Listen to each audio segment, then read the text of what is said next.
Helo शायरी के शायकीन, आज हम अफसानवी विलियम वर्ड्सवर्थ की जिंदगी का जायजा लेते हैं, जो अंग्रेजी रोमानवी शायरी में एक मशहूर शख्सियत है। सैमुएल टेलर कोलरज के साथ साथ वर्ड्सवर्थ ने अदबी दुनिया को आग लगा दी, अपनी शानदार इशात लिरिकल बिलालिफिड्स के साथ रोमानवी दूर को जन्म दिया। ये बसीरत वाला शायर सिर्फ एक अदीब ही नहीं था, वो फितरत की एक ताकत थी जिसने दुनिया की खाम खूबसूरती को ऐसे अल्फाज में बयान किया जो गूंजते रहते हैं। आइए एक ऐसे शायर की जिंदगी और मीरास के इस सनसनीखेज सफर का आगाज करें जिसने वाकई अंग्रेजी अदब में इनकलाब बर्पा किया। विलियम वर्ड्सवर्थ जॉन वर्ड्सवर्थ और एन कुक्सुम के यहाँ पैदा होने वाले 5 बच्चों में से दूसरे 7 अप्रैल 1770 को इस दुनिया में दाखिल हुए, जो अब का करमौद किम्बरलैंड में वाक़े मशहूर वर्ड्सवर्थ हाउस है, जो शुमाल मगरबी इंग्लैंड के झेल डिस्ट्रिक्ट में वाक़े है। ये कुदरती खित्ताबाद में उनकी शायराना जहानत के लिए अजायब घर बन गया। विलियम का अपनी बहन शायर और डायरिस्ट डोरोथी वर्ड्सवर्थ के साथ करीबी रिश्ता शुरू से ही कायम था, क्योंकि दोनों ने एक साथ बपित संभालिया था। उनके खानदान में 3 दीगर बहन भाई शामिल थे।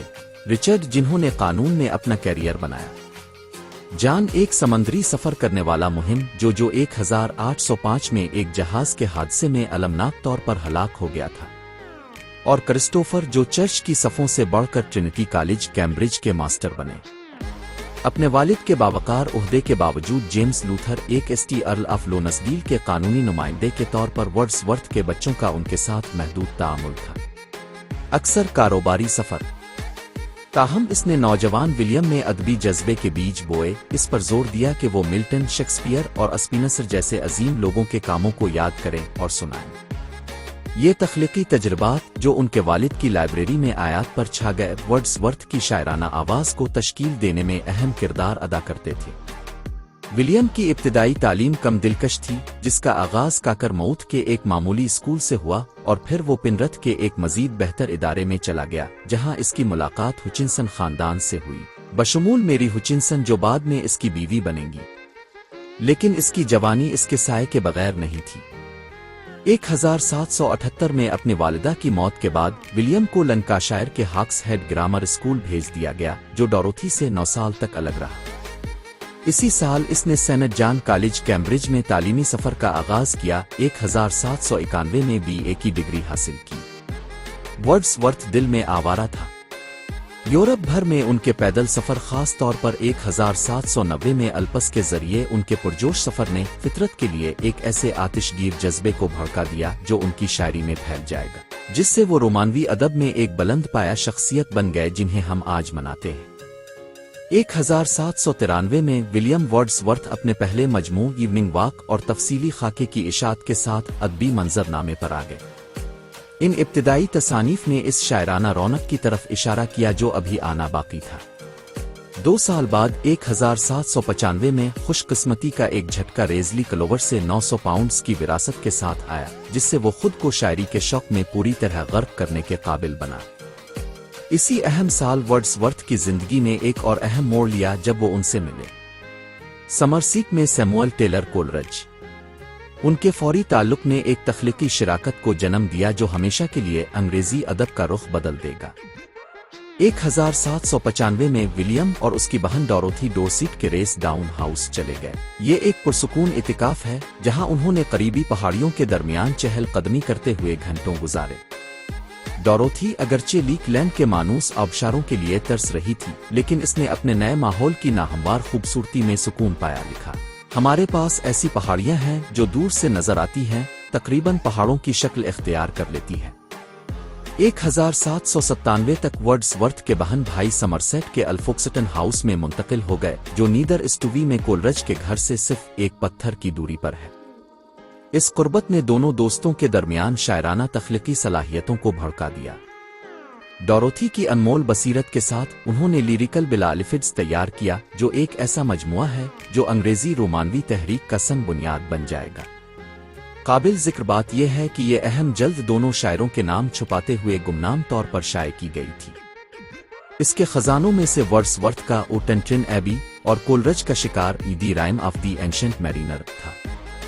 1800 में जब लिरिकल बिलालिफिड्स का दूसरा एडिशन रिलीज हुआ तो वर्ड्सवर्थ का नाम मरकजी हैसियत इख्तियार कर गया और इस मजमूए में एक दिबाचा भी शामिल था जो बन जाएगा रोमानवी अदबी नजरिया के सबसे ज्यादा बाअसर टुकड़ों में से एक। इस दिबाचे में वर्ड्सवर्थ ने एक नई किस्म की शायरी के लिए अपने विजन को ढिठाई से बयान किया जिसकी जुड़ें वो आम जुबान जो वाकई मर्दों के जरिया इस्तेमाल होती है 18वीं सदी की आयत पर हावी होने वाले सख्त शायराना मुहावरे से पाक। इसकी शायरी की तारीफ ताकतवर एहसासात का बेसाख्ता बहाव ये सुकून में याद होने वाले जज्बात से अपनी इब्तिदा लेती है इसके बाद से अफसानवी बन गई है। वर्ड्सवर्थ ने मजमूए में अपनी शिराकत को तजर्बाती ऊ के तौर पर बयान किया जो कि शायरी में एक नए दौर का आगाज है। लिरिकल बिलालिफिड्स का आखिरी एडिशन 1805 में शाये हुआ जिसने अदब में एक इनकलाबी कुव्वत के तौर पर वर्ड्सवर्थ की हैसियत को मजीद मुस्तहकम किया। 1795 और 1797 के दरमियान विलियम वर्ड्सवर्थ ने ड्रामे की दुनिया में कदम रखा अपने वाहिद ड्रामे दी बॉर्डरर्स जो कि इंग्लिस्तान के बादशाह हेनरी III के हंगामा खेज दौर के दौरान तरतीब दिया गया एक अलमिया आयत तैयार किया। ये ड्रामा शुमाली मुल्क में अंग्रेजों और स्कॉटिश की बदनाम जमाना सरहदों के दरमियान तनाज़ात को बयान करता है। स्टेज पर अपने काम को देखने के शौकीन वर्ड्सवर्थ ने नवंबर 1797 में इसे तैयार करने की कोशिश की। ताहम इसकी उम्मीदों पर पानी फिर गया जब कोवेंट गार्डन थिएटर के मैनेजर थॉमस हैरिस ने ड्रामे को नामुमकिन नहीं कि ये ड्रामा नुमाइंदगी में कामयाब हो जाए। इस तरदीद ने वर्ड्सवर्थ को सख्त नुकसान पहुंचाया जिसकी वजह से वो काम खत्म कर गया। ये 1842 तक नहीं था। अहम नजर-ए-सानी के बाद आखिरकार दी बॉर्डरर्स शाये हुआ जिसमें विलियम वर्ड्सवर्थ की ज्यादा ड्रामाई अगरचे कम मरूफ अदबी सरगर्मियों की एक झलक पेश की गई। 1798 के मौसम खिजा में वर्ड्सवर्थ, इसकी बहन डोरोथी और सैमुअल टेलर कोलरज ने जर्मनी का सफर शुरू किया। जबकि इस सफर ने कोलरज को फिक्री तौर पर तकवियत बख्शी इसका वर्ड्सवर्थ पर मुख्तलिफ असर हुआ जिससे वो घर की बीमारी का गहरा एहसास छोड़ गया। 1798-99 की सख्त सर्दियों के दौरान वर्ड्सवर्थ और डोरोथी गोस्लर में रहते थे जहां उन्होंने इंतहाई तनाव और तन्हाई से लड़ने के बावजूद इस पर काम शुरू किया जो बाद में उनकी सवाने उम्री का शाहकार दी प्रीलीवुड बन जाएगा। गोस्लर में यह भी था कि वर्ड्सवर्थ ने अपनी कई मशहूर लूसी नज़में लिखीं जिनमें नुकसान और आरजू के मौज़ूआत शामिल थे। 1799 के मौसम खिजा तक वर्ड्सवर्थ और डोरोथी इंग्लैंड वापस आए और साथ बर्न में हुचिनसन फैमिली से मिलने गए। कोलरज की इंग्लैंड वापसी पर इसने अपने पब्लिशर जोसेफ कोटल के साथ शुमाल का सफर किया ताकि वर्ड्सवर्थ के साथ लीक डिस्ट्रिक्ट के एक मंसूबा बंद दौरे के लिए शामिल हो। इस रीयूनियन के नतीजे में वर्ड्सवर्थ और डोरोथी के लिए जिला झेल के मरकज में वाक़े गिरासमीर के डव कॉटेज में आबाद होने का फैसला हुआ। यहाँ उनके साथ एक और शायर रॉबर्ट साउथी भी शामिल हुए और ये तीनों ओलीक पोएट्स के नाम से मशहूर हुए। इस अरसे के दौरान वर्ड्सवर्थ की बहुत सी नज़में मौत बर्दाश्त, अलहदगी और गम के मौज़ूआत की तरफ मुतवज्जे हुईं जो इस वक्त इसकी जिंदगी के जज्बाती धारे की अक्कासी करती है। बरसों से विलियम वर्ड्सवर्थ ने 3 हिस्सों में एक अजीम फलसफियाना नज़्म लिखने का तसव्वुर किया था जिसे वो दी रिक्लोस का उन्वान देना चाहते थे। 1798-99 में इसने एक खुद नविश्त नज़्म का आगाज किया जिसे उन्होंने कोलरज की नज़्म के तौर पर कहा। इब्तिदाई तौर पर इसका मतलब दी रिक्लोस के ज़मीमा के तौर पर काम करना था। ताहम 1804 तक वर्ड्सवर्थ ने इस खुद नविश्त के काम को बढ़ाने का फैसला किया था, इसे ज़मीमा की बजाय एक परलोग में तब्दील किया था। इसने ये काम जो अब दी प्रीलीवुड के पहले वर्जन के नाम से जाना जाता है 1805 में मुकम्मल किया। इसे मुकम्मल करने के बावजूद वर्ड्सवर्थ इस वक्त तक इतनी गहरी ज़ाती तहरीर को शाये करने से गुरेज़ां था जब तक कि वो मुकम्मल तौर पर दी रिक्लोस मुकम्मल न कर ले। 1805 में इसके भाईजान की मौत ने इस पर गहरा असर डाला, मुमकिना तौर पर उन कामों के बारे में इसके फैसलों को मुतासिर किया। वर्ड्सवर्थ की फलसफियाना वफादारियां जैसा कि दी प्रीलीवुड में बयान की गई हैं और ऊटेंट्रिन एबी से चंद मील ऊपर लिखी गई लकीरें जैसे छोटे कामों ने नाकदीन में काफी बहस छेड़ दी। ये तवील अरसे से फर्ज किया गया था कि वर्ड्सवर्थ के फलसफियाना नजरियात पर कोलरज का बुनियादी असर था, लेकिन हालिया स्कॉलरशिप से पता चलता है कि वर्ड्सवर्थ के ख्यालात शायद बहुत पहले तश्कील पा चुके थे। 1792 में इनकलाबी पेरिस में अपने वक्त के दौरान नौजवान वर्ड्सवर्थ की मुलाकात जॉन वाकिंग स्टुअर्ट से हुई, जो एक पुरस्कार मुसाफिर था जिसने 30 साल पूरे बर्रे आज़मों में पैदल सफ़र करते हुए गुजारे थे। स्टुअर्ट का मादियत पसंद फ़लसफ़ा, जैसा कि इसके काम दी एपोकलिप्स ऑफ नेचर 1791 में बयान किया गया है, गालिबन वर्ड्सवर्थ के अपने फ़लसफ़ियाना जज्बात को मुतासिर करता है। 1807 में वर्ड्सवर्थ ने पोएम्स 2 जिल्दों में शाये किया, जिसमें मशहूर ode intimations of immortality from recollections of early childhood शामिल था, जबकि इसे उम्मीद थी कि यह मजमुआ उनकी साख को लिरिकल बिलालिफिड से आगे बढ़ा देगा। जवाब गुनगुना था। मुअख्खर अल-ज़िक्र के अफ़यूम के नशे पर कोलरज के साथ तनाव ने 1810 में दोनों के दरमियान दरार पैदा कर दी। वर्ड्सवर्थ ने 1812 में अपने बच्चों थॉमस और कैथरीन की मौत के साथ ज़ाती अलमिया भी बर्दाश्त किया। अगले साल इसने वेस्ट मोरलैंड के लिए डॉक टिकटों के तकसीम कार के तौर पर एक ओहदा हासिल किया, एक ऐसा किरदार जिसने माली इस्तेहकाम फराहम किया लेकिन कुछ सियासी आज़ादी की कीमत पर आया। 1813 में वर्ड्सवर्थ और उसका खानदान बशमूल डोरोथी इमबल साइड के राडिल माउंट पर मुंतकिल हो गए, जहां वो अपनी बाकी जिंदगी गुजारेंगे।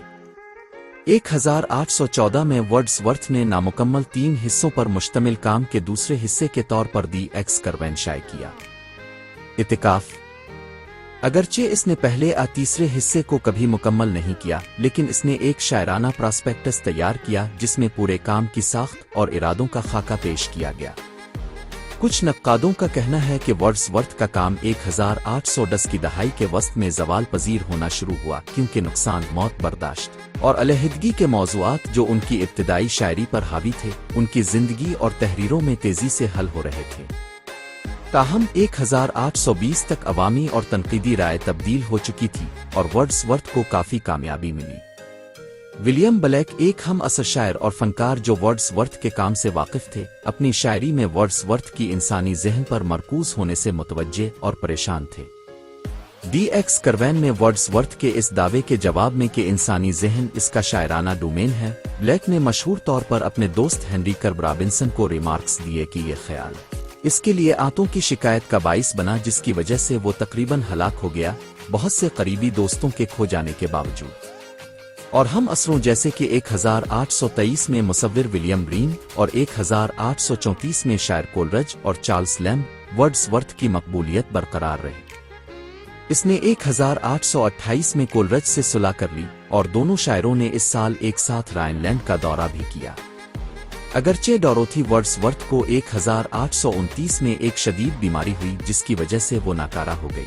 वर्ड्सवर्थ नौजवान मद्दाहों और दोस्तों के एक मुस्तकिल धारे में घिरा रहा, जिन्होंने अपनी जिंदगी के आखिरी सालों में इसकी हिकमत और इल्हाम की तलाश की।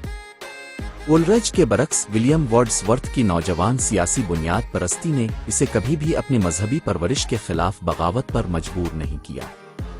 दरहकीकत 1812 तक इसने खिले आम चर्च ऑफ इंग्लैंड के लिए खून बहाने के लिए अपनी रजामंदी का ऐलान किया, जो बाद में इसके 1822 के कलियसी खाके में झलकता है। एक तवील नज़्म जिसने 19वीं सदी में खासी मकबूलियत हासिल की। नज़्म 3 अहम किरदारों के गिर्द मरकूज है। आवारा तन्हाई, जिसने इनकलाब फ्रांस की बुलंदियों को बर्दाश्त किया है, और पादरी, जो काम के आखिरी तीसरे हिस्से में गालिब शख्सियत बन जाता है। बहलर ने मुशाहिदा किया है कि विलियम वर्ड्सवर्थ का मकसद इंसानी दिल में मौजूद बुनियादी जज्बात को उभारना था। ऐसा करते हुए वर्ड्सवर्थ ने अपने दोस्त एस.टी. कोलरज के फलसफियाना अंदाज को पलट दिया, जो ऐसे माहौल में किरदार तख्लीक करने पर यकीन रखता था जिससे वो जगह और वक्त दोनों में दूरी का एहसास दिलाता था। इस फलसफियाना तब्दीली ने वर्ड्सवर्थ को रोज़मर्रा की ज़ुबान और साख्ती नमूनों को अपनाने की इजाज़त दी जो आम लोग इस्तेमाल करते थे। इसकी शायरी को आम जिंदगी की मकामी ज़बान में बुनियाद बनाया। करलैंड मजीद वजाहत करता है कि ज़बान का गुफ्तगू का पहलू समाजी ज़रूरत से पैदा होता है, एक ऐसा मौजू जिसे वर्ड्सवर्थ ने अपनी शायरी में बड़ी तदबीर से तलाश किया है। समाजी ज़रूरत में बोलने वालों के दरमियान इल्म, दिलचस्पियों और तासुबात का इश्तिराक शामिल है। वर्ड्सवर्थ ने अपने काम में गुफ्तगू का इस्तेमाल शायराना आवाज़ को ई से आवी में तब्दील करने के लिए किया, जिससे इज्तिमाई तजर्बे का एहसास पैदा हुआ। ये फ़िरका वाराना लहजा नज़्म अलवदाई में वाज़ेह है, जहाँ वर्ड्सवर्थ और उसकी बहन ने मुश्तरका जज्बात का इजहार किया है। हम तुम्हें यहाँ तन्हाई में रहने के लिए छोड़ते हैं / अपने इन ताज़ा तरीन तहाइफ के साथ, जैसे सुबह होती है, अलवदाई। یہ گفتگو کا لہجہ ورڈسورتھ کی شاعری میں چھا جاتا ہے، جس نے اسے معاشرے سے گہرا تعلق رکھنے والے شاعر کے طور پر قائم کیا، اور اس انداز میں بولنا جو عام لوگوں کے ساتھ گونجتا ہے۔ اس کا اولیریکل بلڈز کا پیش لفظ ان کے شاعرانہ مشن کے ثبوت کے طور پر کھڑا ہے، جہاں وہ اپنی تحریر کے پیچھے اسباب، اس کے منتخب کردہ مواد اور انسانیت کے لیے اس کا مقصد بیان کرتا ہے۔ اپنے بعد کے سالوں میں ولیم ورڈسورتھ ادبی دنیا میں ایک طاقتور اور بااثر شخصیت رہے۔ سکاٹ لینڈ کی شاعرہ اور ڈرامہ نگار جوانا بیلی، جو ورڈسورتھ کو کئی برسوں سے جانتی تھی، نے 1837 میں کہا کہ وہ ایک ایسے آدمی کی طرح دکھائی دیتے ہیں جس سے اس وقت تک بات نہیں کرنی چاہیے جب تک کہ اس کے پاس کہنے کے لیے کوئی سمجھدار چیز نہ ہو۔ کبھی کبھار خوش دلی سے اور اچھی بات چیت کرتے ہیں، اور جب کوئی جانتا ہے کہ وہ کتنا مہربان اور بہترین ہے تو یہ اس سے بہت خوش ہوتا ہے۔ ورڈسورتھ کا قد مسلسل بڑھتا رہا اور 1838 میں اسے سول لا میں ڈاکٹریٹ کی اعزازی ڈگری سے نوازا گیا، ڈرہم یونیورسٹی سے۔ اگلے سال آکسفورڈ یونیورسٹی نے انہیں وہی ڈگری عطا کی جس میں جان کیبل نے انہیں انسانیت کا شاعر کہا۔ یہ پہچان ورڈسورتھ کے لیے خاص طور پر معنی خیز تھی، جو کیبل کی تعریف کی قدر کرتے تھے۔ کچھ اسکالرز یہاں تک کہتے ہیں کہ ورڈسورتھ نے کیبل کے مقبول عقیدتی شعری مجموعے دی کرسچن ایئر 1827 کو نمایاں طور پر متاثر کیا۔ 1842 میں برطانوی حکومت نے ورڈسورتھ کو 300 پاؤنڈ سالانہ کی سول لسٹ پینشن سے نوازا اور ادب میں ان کی خدمات کا اعتراف کیا۔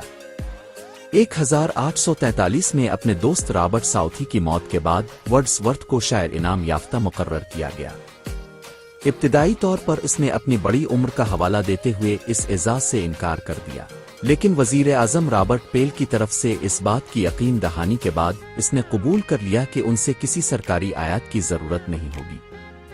اس کے نتیجے میں ورڈسورتھ واحد شاعر انعام یافتہ بن گئے جنہوں نے اپنے دور میں کوئی سرکاری شاعری نہیں کی۔ 1847 میں ان کی پیاری بیٹی ڈورا کی 42 سال کی عمر میں اچانک موت نے ورڈسورتھ پر گہرا اثر ڈالا، جس سے وہ ایک گہرے ڈپریشن میں چلا گیا۔ غم سے مغلوب ہو کر اس نے بالآخر نیا مواد لکھنا بند کر دیا۔ ولیم ورڈسورتھ کا انتقال 30 اپریل 1850 کو اپنے پیارے گھر راڈل ماؤنٹ میں بلغم کے بڑھتے ہوئے کیس کی وجہ سے ہوا۔ انہیں گراسمیر کے سینٹ اوسوالڈ چرچ میں سپرد خاک کیا گیا۔ ان کی موت کے بعد ان کی بیوہ میری ورڈسورتھ نے اپنی وسیع خود نوشت سوانح عمری کولرج کی نظم کو دی پریلیوڈ کے عنوان سے شائع کیا، جبکہ یہ ابتدائی طور پر بڑے پیمانے پر توجہ حاصل کرنے میں ناکام رہا۔ اس کے بعد سے اسے ورڈسورتھ کے شاہکار کے طور پر منایا گیا، جس کی نمائش کی گئی۔ ان کے شاعرانہ ویژن کی گہرائی اور چمک۔ ولیم ورڈسورتھ کی زندگی اور میراث کے ذریعے اس سفر میں میرے ساتھ شامل ہونے کا شکریہ۔ اگر آپ کو یہ ویڈیو پسند آئی ہے تو ادب کی دنیا کی مزید دلکش کہانیوں کے لیے لائک، سبسکرائب اور شیئر کرنا نہ بھولیں۔ اگلی بار تک شاعری کے عجائبات اور لازوال آوازوں کو دریافت کرتے رہیں جو دنیا کے بارے میں ہماری سمجھ کو تشکیل دیتے ہیں۔